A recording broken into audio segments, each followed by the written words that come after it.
आज़ादी के अमृत महोत्सव वर्ष में बदलती नगरीय प्रवेश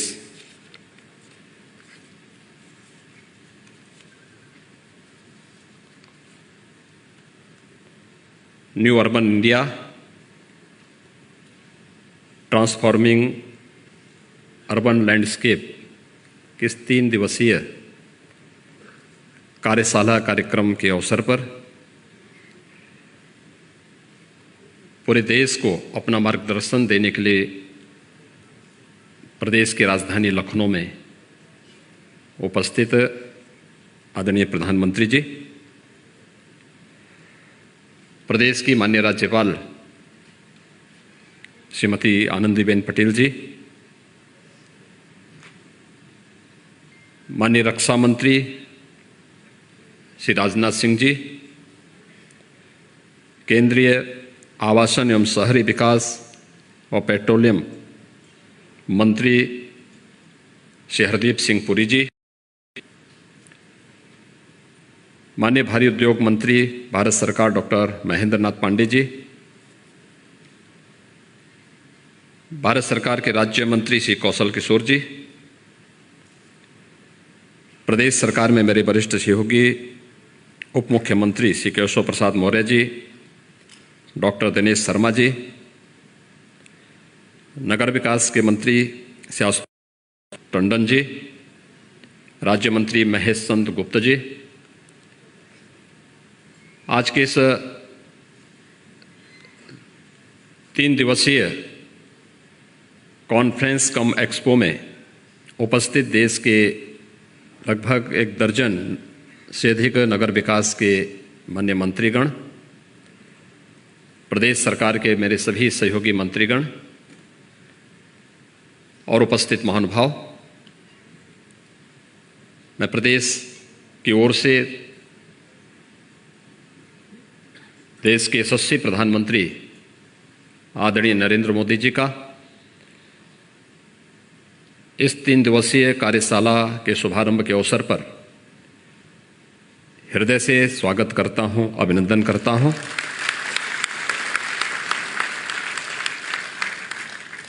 मैं आभारी हूं आदरणीय प्रधानमंत्री जी का कि उन्होंने इस महत्वपूर्ण कार्यशाला के लिए उत्तर प्रदेश की राजधानी, क्योंकि देश की सबसे बड़ी आबादी के राज्य उत्तर प्रदेश के लिए अर्बनाइजेशन कितना महत्वपूर्ण है,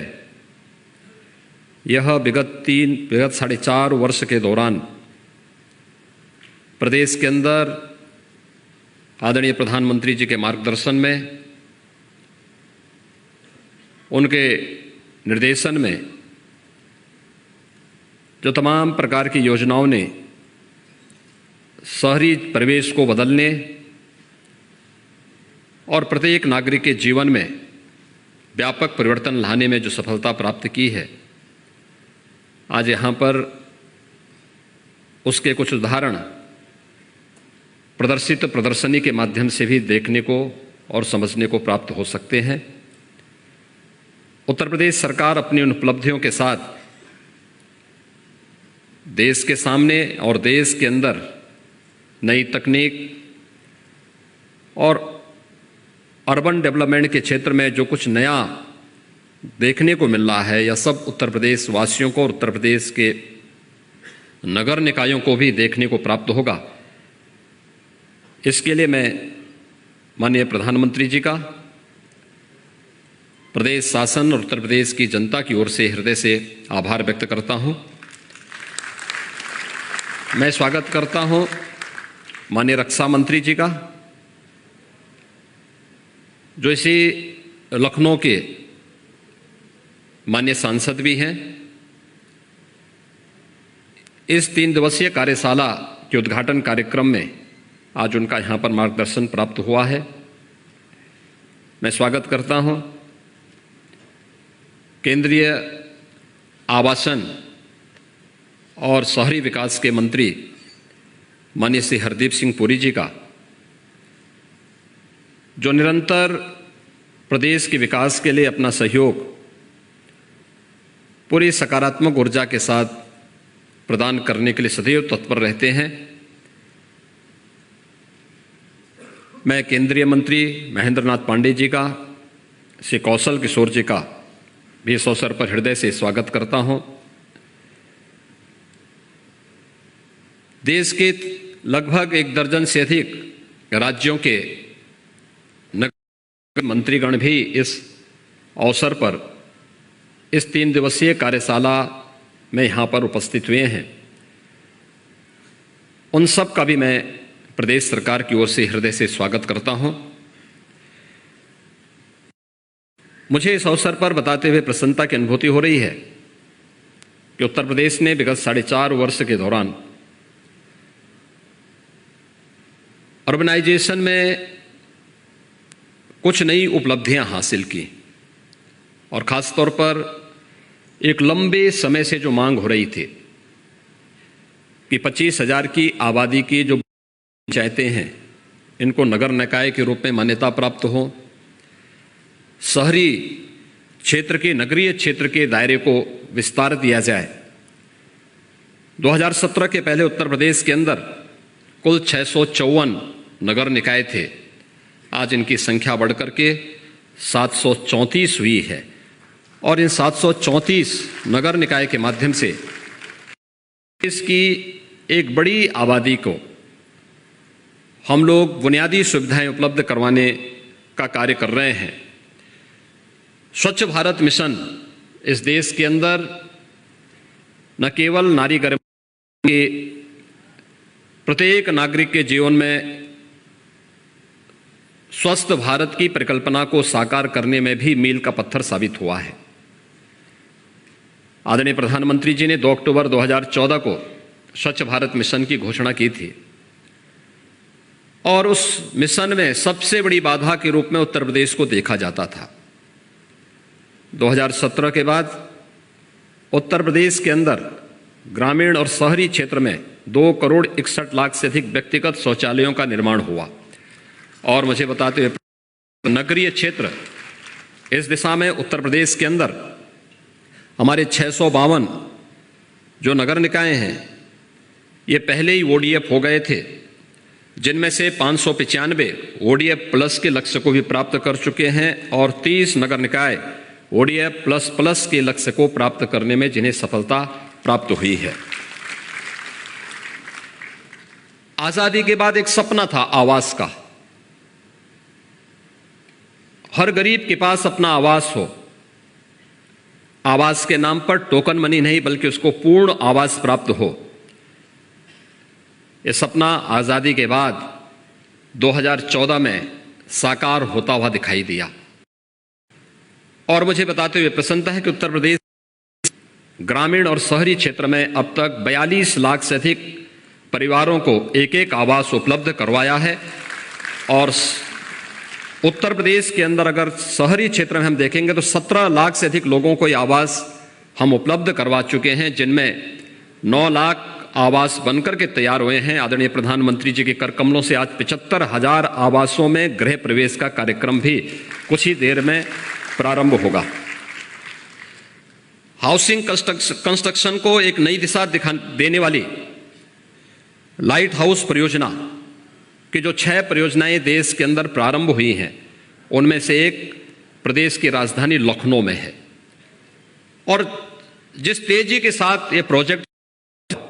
उसमें से ज्यादातर आवास आवंटित भी हो चुके हैं और आपके द्वारा जैसे उद्घाटन के कार्यक्रम को आगे बढ़ाएंगे तो उसमें बहुत सारे लोगों को उस आवास में रहने की सुविधा प्राप्त होगी। नई तकनीक के साथ कम समय में और सस्ते आवास उपलब्ध करवाने की परियोजना उत्तर प्रदेश के अंदर आज साकार होते हुए दिखाई दे रही है। महोदय, मुझे बताते हुए प्रसन्नता है कि अमृत योजना के अंतर्गत उत्तर प्रदेश के 60 नगर निकाय के अंदर 11,421 करोड़ रुपए की लागत की पेयजल की, सीवरेज की, ग्रीन बेल्ट को डेवलप करने की और पार्क के निर्माण अब तक पूरी हो चुकी हैं। एक बड़ी आबादी को इन सभी बुनियादी सुविधाओं से आच्छादित करने इन सभी योजनाओं के सफलता प्राप्त हुई। तो स्मार्ट सिटी मिशन के अंतर्गत प्रदेश के सभी 17 नगर निगमों को, जिसमें 10 आपके अनुकंपा से उत्तर प्रदेश के शहर स्मार्ट सिटी मिशन के अंतर्गत चयन हुए थे, और 7 जो नगर निगम बचे थे इन्हें उत्तर प्रदेश सरकार ने कन्वर्जेंस के माध्यम से स्मार्ट सिटी की तर्ज पर विकसित करने का निर्णय लिया। और अभी 17 के 17 नगर निगमों में स्मार्ट सिटी मिशन का एक कार्यक्रम उत्तर प्रदेश के अंदर तेजी के साथ कार्य करते हुए दिखाई दे रहे हैं। महोदय, पूरे देश, पूरी दुनिया ने इस सदी की सबसे बड़ी महामारी कोरोना के दौरान आपके मार्गदर्शन और आपके सानिध्य को बहुत नजदीक से महसूस किया है। कोरोना प्रबंधन में WHO और दुनिया की उन तमाम संस्थाओं ने आपके नेतृत्व की और आपके मार्गदर्शन की भूरी भूरी प्रशंसा की है। और मुझे बताते हुए प्रसन्नता है जब उत्तर प्रदेश में आज इस कॉन्फ्रेंस के उद्घाटन कार्यक्रम के लिए आपका मूल्य समय प्राप्त हुआ है। उत्तर प्रदेश 11 करोड़ डोज उत्तर प्रदेश के नागरिकों को कोविड वैक्सीन के अब तक देने में सफलता प्राप्त हुई है। हम लगभग 8 करोड़ लोगों के कोविड टेस्ट भी अब तक संपन्न कर चुके हैं। और मुझे बताते हुए प्रसन्नता है कि आत्मनिर्भर भारत के उस लक्ष्य को प्राप्त करने के लिए PM स्वनिधि योजना, जो स्ट्रीट वेंडर के लिए आजादी के बाद पहली योजना प्रारंभ हुई थी, स्ट्रीट वेंडर के लिए उत्तर प्रदेश के अंदर अब तक 7 लाख से अधिक स्ट्रीट वेंडर को हम लोगों ने बैंकों से लोन उपलब्ध करवाने में सफलता प्राप्त की है। और हमारा प्रयास है कि जो बचे हुए लगभग 1.5 लाख अन्य स्ट्रीट वेंडर हैं उनको भी हम इस सुविधा से आच्छादित करने में हमें सफलता प्राप्त होगी। महोदय, आपका हमेशा से इस बात पर जोर रहा है कि शहरी क्षेत्र ट्रांसपोर्ट का सिस्टम बेहतर होना चाहिए, और इसके लिए आज आप पहले से उत्तर प्रदेश के अंदर आपके मार्गदर्शन में 40 इलेक्ट्रिक बसेस पहले से संचालित हैं, और आज आपके कर कमलों से 75 ऐसी बसेस, इलेक्ट्रिक बसेस का संचालन आपके कर कमलों से प्रारंभ होने जा रहा है। और आने वाले समय में उत्तर प्रदेश के 14 नगर निकायों में 700 बसेस के संचालन की कार्रवाई भी हम लोगों की प्रक्रिया के अधीन है। उसको हम बहुत शीघ्र प्रदेश के अंदर, आज से जो प्रक्रिया आपके कर कमलों से प्रारंभ होगा उसको बहुत शीघ्र यहाँ पर लागू करेंगे। साथ ही साथ मेट्रो के लिए, जो पब्लिक ट्रांसपोर्ट का एक बेहतरीन माध्यम है, 2017 के पहले उत्तर प्रदेश का एक भी नगर निकाय मेट्रो से नहीं जुड़ा हुआ था। आज उत्तर प्रदेश के 4 नगर निगम लखनऊ, गाजियाबाद, नोएडा और ग्रेटर नोएडा में मेट्रो का सफलतापूर्वक संचालन हो रहा है। कानपुर में नवंबर के अंत तक मेट्रो का संचालन हो जाएगा। आगरा में मेट्रो का कार्य युद्ध स्तर पर चल रहा है। और साथ ही साथ अगर हम देखें तो रीजनल रैपिड ट्रांजिट सिस्टम यानी रैपिड रेल दिल्ली, गाजियाबाद, मेरठ, इस पर युद्ध स्तर पर कार्य चल रहा है। प्रदेश के अंदर छोटे नगर निकायों के बारे में भी उन्हें बुनियादी सुविधाओं से आच्छादित किया जा सके, इसके लिए राज्य सरकार ने पंडित दीनदयाल उपाध्याय आदर्श नगर निकाय योजना पहले से संचालित की है, और ये सभी नगर निकाय इसके माध्यम से संचालित हैं। नगरीय क्षेत्रों में अल्प विकसित और मलिन बस्तियों में आधारभूत संरचनाओं के लिए भी प्रदेश सरकार ने मुख्यमंत्री नगरीय अल्प विकसित व मलिन बस्ती विकास योजना प्रदेश के अंदर संचालित हो रही है, जो उन क्षेत्रों में बुनियादी सुविधाओं को उपलब्ध कराने के लिए अपना कार्य कर रही है। महोदय, आपके मार्गदर्शन में प्रयागराज कुंभ को देश ने और दुनिया ने देखा है। कुंभ स्वच्छता का, सुरक्षा का और सुव्यवस्था का एक मानक प्रस्तुत कर सके। आपका जो मार्गदर्शन और नेतृत्व प्राप्त हुआ था, उस समय प्रयागराज कुंभ ने उस अभियान को आगे बढ़ाने का कार्य किया था, और प्रयागराज कुंभ ने कुंभ को एक नई दिशा देने का कार्य किया था। और मुझे बताते हुए प्रसन्नता है कि प्रयागराज कुंभ की जो नोडल विभाग था हमारा, वह नगर विकास विभाग ही था, जिसने प्रयागराज कुंभ को पहली बार स्वच्छता, सुरक्षा और सुव्यवस्था का एक नया मॉडल प्रस्तुत किया था। क्योंकि कुंभ के बारे में इस बात की चिंता थी कि ट्रैफिक मैनेजमेंट कैसे होगा, सुरक्षा की व्यवस्था कैसे होगी। स्मार्ट सिटी मिशन के अंतर्गत प्रयागराज के अंदर जिस integrated command and control centre का उद्घाटन आपने किया था, उस कमांड एंड कंट्रोल सेंटर ने केवल प्रयागराज कुंभ में ट्रैफिक की व्यवस्था के व्यवस्थित संचालन में अपना योगदान दिया था, बल्कि प्रयागराज कुंभ में आने वाले 24 करोड़ श्रद्धालुओं को सुरक्षा उपलब्ध करवाने में भी वहाँ की व्यवस्था ने बहुत बड़ा योगदान दिया था। और वह कार्यक्रम इस अवसर पर प्रारंभ हुआ। आ रही हैं आपके कि आपने 1 अक्टूबर को स्वच्छ भारत मिशन शहरी के द्वितीय चरण के कार्यक्रम का और अमृत के द्वितीय चरण के कार्यक्रम का शुभारंभ किया है। आपने लक्ष्य रखा है कि नगरीय क्षेत्र को पूरी तरह कचरे से मुक्त रखा जाए। शहरों को प्राप्त होने वाला जो जल है उसको सुरक्षित रखने की जो आपका संकल्प है। सीवरेज का गंदा पानी किसी भी नदी में न गिरे, आपका जो संकल्प है, इस संकल्प के साथ प्रदेश सरकार पूरी प्रतिबद्धता के साथ उसे एक मंत्र मान करके आगे बढ़ाने का कार्य करेगी। हमें पूरा विश्वास है कि 3 दिवसीय कार्यशाला आपके मार्गदर्शन में सफलता की नई ऊंचाइयों को प्राप्त होने के साथ साथ एक दूसरे राज्य में जहां कहीं भी कुछ अच्छा हो रहा है उसको हम अंगीकार करने में सफल होंगे। मैं एक बार फिर से इस पूरे कॉन्फ्रेंस के लिए की सफलता के प्रति अपनी शुभकामनाएं देता हूं। आदरणीय प्रधानमंत्री जी का, माननीय राज्यपाल महोदय का, माननीय केंद्रीय मंत्रियों का, अन्य सभी आगत अतिथियों का हृदय से स्वागत अभिनंदन करता हूं। धन्यवाद। जय हिंद।